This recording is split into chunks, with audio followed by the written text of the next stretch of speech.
Well, hello everyone, it's Rita Nurmaliza and welcome back to my channel. And I think to myself, what a wonderful world. Ketemu lagi sama aku di konten cerita ya. Kali ini pembahasannya agak beda ya. Kalau biasanya di konten cerita aku bahasnya tentang kerajaan-kerajaan gitu ataupun sejarah-sejarah. Nah, kali ini aku akan bahas tentang suku-suku kanibal.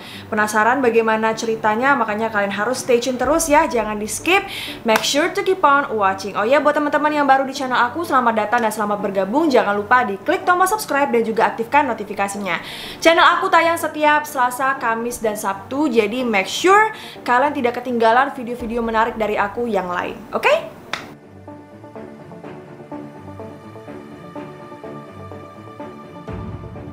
Kalau dengar kata kanibal pasti bawaannya serem banget ya teman-teman. Kanibal adalah suatu fenomena di mana satu makhluk hidup akan menyantap makhluk hidup yang sejenis. Misalnya kucing makan kucing gitu ya. Nah, itu bisa disebut sebagai kanibal. Manusia makan manusia. Nah, itu juga bisa disebut sebagai kanibal. Tapi kalau teman makan teman itu disebut dengan komen di bawah. Oke, suku pertama yang akan aku bahas adalah suku Indian di Kepulauan Karibia Barat. Pada tahun 1492, saat Christopher Columbus menemukan Kepulauan Karibia, jadi dia nih baru sadar dong kalau orang-orang di suku Indian tuh ternyata kanibal. Suku kanibal Karibia merupakan suku pertama yang mengenalkan praktik kanibalisme di dunia yang nantinya akan berdampak pada eksploitasi dan pembantaian. Jadi nama kanibal sendiri diambil dari nama daerah ini teman-teman, yaitu Kariba yang awalnya dicetuskan oleh Christopher Columbus. Gila, serem banget ya teman-teman. Jadi suku ini tuh adalah awal dari kanibalisme. Tapi ada juga nih sekelompok orang yang tidak kalah mengerikan juga, yaitu golongan teman makan teman. Apalagi kalau temannya tuh kita udah percaya banget dan yakin kalau nggak bakalan berantem, tapi ternyata dianya toksik. Serem banget kan? Oke, back to the story.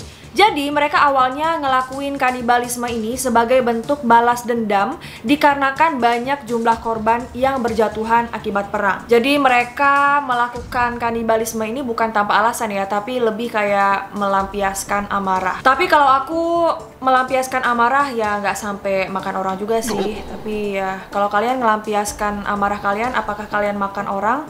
Jangan ya teman-teman, astagfirullahaladzim. Oke, tapi semenjak masuknya agama Kristen pada abad ke-17, budaya kanibal pun pada suku itu mulai menghilang. Alhamdulillah. Oke, next. Selanjutnya ada suku Korowai dari Papua, Indonesia. Suku ini adalah suku yang baru ditemukan keberadaannya sekitar 30 tahun yang lalu. Populasi mereka mencapai 3.000 orang. Dan suku ini tuh adalah salah satu suku yang tidak mengenakan koteka ya teman-teman. Koteka itu apa sih? Jadi koteka adalah pakaian untuk menutup area kemaluan pada laki-laki yang terbuat dari kulit labu air. Dari zaman dahulu sampai tahun 1970, mereka ini cuma mengetahui keberadaan kelompoknya aja. Jadi mereka ini benar-benar tertutup ya teman-teman. Mereka nggak tahu tuh ada orang lain hidup di dunia ini selain mereka gitu. Dalam komunikasi sehari-hari, mereka menggunakan tata bahasa dan kamus yang telah diproduksi oleh ahli bahasa misionaris dari Belanda dan termasuk dalam keluarga Awyudumut. Nah, aku tuh paling amazed sama tempat tinggal mereka. Kenapa? Karena mayoritas dari suku Korowai ini mereka masih tinggal di rumah pohon di daerah yang masih terisolasi. Menurut aku, rumah adat dari suku Korowai ini terbilang unik ya. Tempat tinggal yang sering disebut rumah tinggi itu dibangun di atas pohon yang cukup tinggi. Tingginya mencapai 15 sampai 50 meter. Tinggi banget ya teman-teman. Kayaknya seru juga ya kalau punya punya rumah pohon sendiri. Nah, apakah kalian tahu apa alasan suku Korowai ini membangun rumah mereka segitu tingginya? Coba komen di bawah. Nah, jadi mereka membangun rumah setinggi puluhan meter itu adalah fungsinya untuk menghindar dari roh jahat. Selain itu, juga untuk melindungi mereka ini dari bencana alam seperti banjir, kebakaran, ataupun dari serangan hewan buas. Mereka percaya bahwa semakin tinggi rumah mereka, maka mereka akan lebih terhindar dari gangguan roh-roh jahat.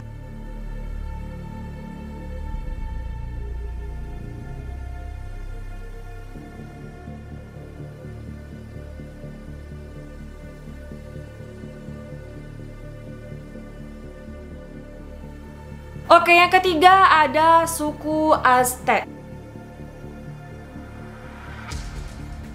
Suku Aztec, suku yang berasal dari suatu tempat bernama Aztlan yang sebenarnya tidak diketahui secara pasti di mana lokasi keberadaannya. Aztlan sendiri memiliki makna tempat yang putih atau tempat burung kuntul. Burung Kuntul ya teman-teman.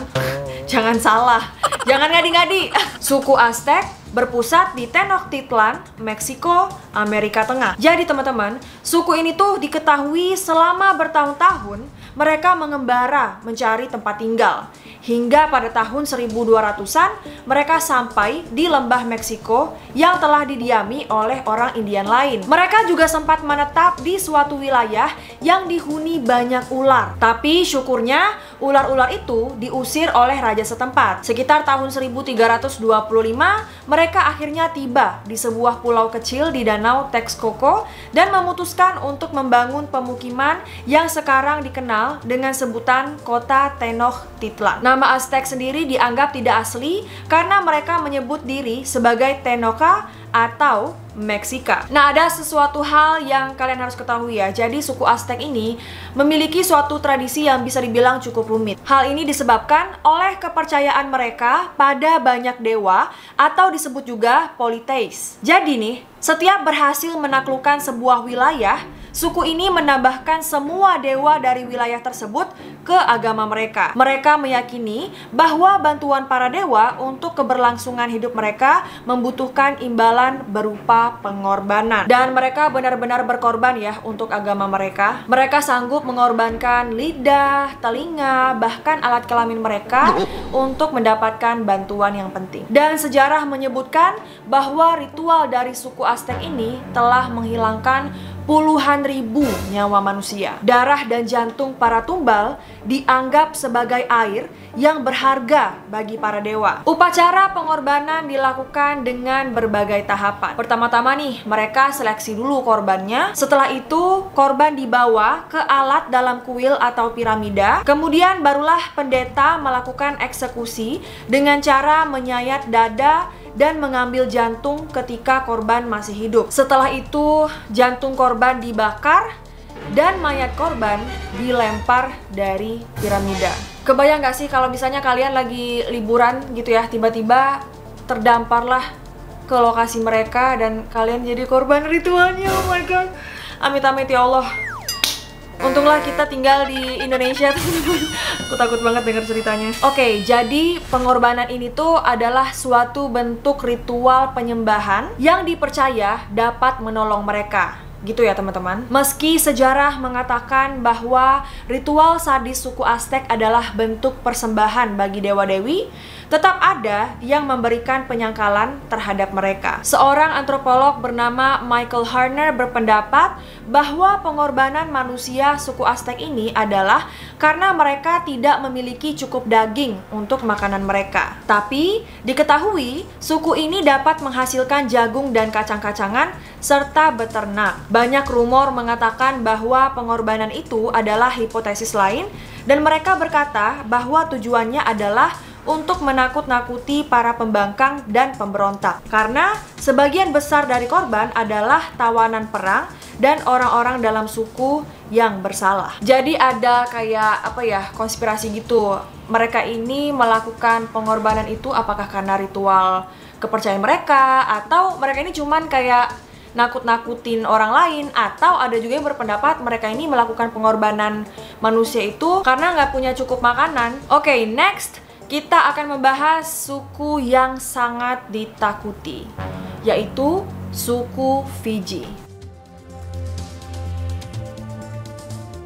Fiji adalah negara kawasan Samudra Pasifik dan merupakan satu dari sekitar 26.000 pulau yang tersebar di tengah genangan air seluas 179,7 juta kilometer persegi. Dan di negeri ini terdapat 333 pulau. Nah, Fiji ini tergolong negara kecil, tapi yang anehnya cuma sepertiga pulau aja yang berpenghuni. Populasinya juga tergolong kecil, berkisar antara 700 sampai 800 ribu penduduk aja. Dan mereka mayoritas tinggalnya di ibu kota, yaitu Suva. Nah, pulau ini memiliki sejarah yang sangat kelam dan bahkan bisa dibilang masa lampaunya itu penuh dengan kengerian. Pada abad ke-19, ketika pulau ini belum terjamah dari dunia luar, orang-orang di sana berlayar, namun mereka terjebak di tengah laut. Dalam upaya mempertahankan hidup, mereka terpaksa memakan temannya sendiri yang sudah mati di tengah pelayaran. Namun di kemudian hari, praktik kanibalisme ini berkembang hingga menjadi kanibalisme massal. Informasi lain menyebutkan, di akhir Oktober 1839, ada seorang pengunjung pulau yang dihebohkan oleh banyaknya mayat di tanah.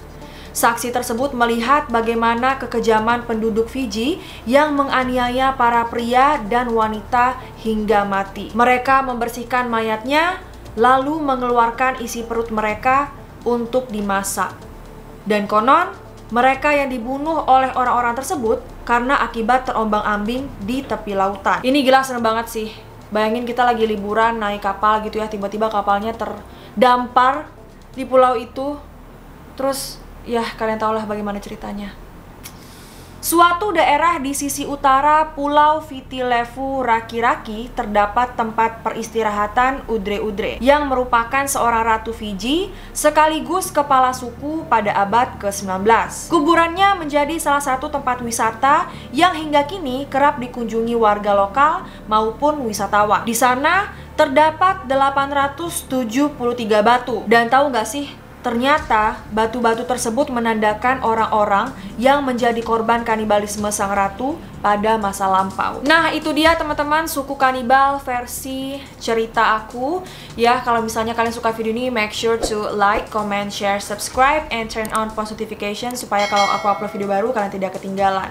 Kalau misalnya ada informasi dari aku yang kurang lengkap, kalian boleh lengkapi di kolom komentar. Ataupun ada informasi dari aku yang kurang tepat ya, atau kurang benar, kalian boleh juga untuk koreksi supaya kita semua bisa saling sharing ilmu pengetahuan ya, biar ilmunya bertambah atau pengetahuannya bertambah luas. Thank you so much for watching. Semoga video kali ini bisa bermanfaat, menambah wawasan kalian, ataupun bisa menemani waktu kalian dimanapun kalian berada. I love Historitas so much. I'll see you in my next video.